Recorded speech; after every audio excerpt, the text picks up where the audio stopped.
या कार्यक्रमामध्ये सहभागी होण्यासाठी महिलांना धमकावल्याचा आरोप सुप्रिया सुळे यांनी केलाय आणि यानंतर सुनील तटकरे यांनी त्याला प्रत्युत्तर दिलंय।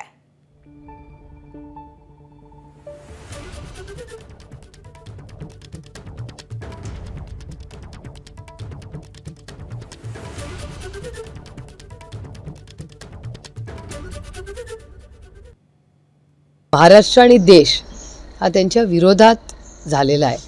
त्याच्यासाठी हा केविलवाणा प्रयत्न आहे। त्याच्यात महिलांची ज्या पद्धतीने एक नाही दोन आमदार धमक्या देतात की पैसे नाही दिले, मतदान नाही झालं तर पैसे मिळणार नाहीत।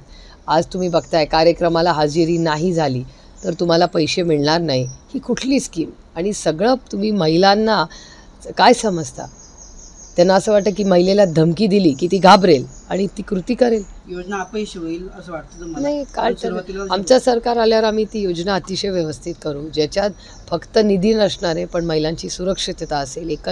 आम्ही खूप या स्कीममध्ये सुधारणा आणू सत्तेवर आल्यावर। मुलांचं म्हणणं कदाचित त्यांच्या नैराश्यातून आम्ही चालू केलेली योजना ही क्रांतिकारी ठरत असल्यामुळे त्यांना नैराश्य आलं असेल, त्या नैराश्याचं त्यांनी केलेलं मतदान गेले 15 दिवस इतका उत्स्फूर्त प्रतिसाद महिला भगिनींचा आहे।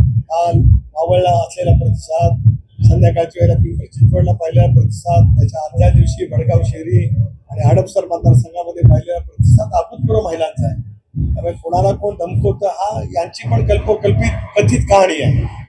काही वेळेला एखादा नॅरेटिव्ह सेट करण्यासाठी काहीतरी तयार करायला लागत असतं आणि पैसे काढणार वगैरे वगैरे। ज्या योजनेला ज्यांनी मूलतः विरोध केला त्यांना या योजनेवरती बोलण्याचा नैतिक अधिकार नाही असं मला स्वतःला वाटतं। एबीपी माझा, उघडा डोळे बघा नीट।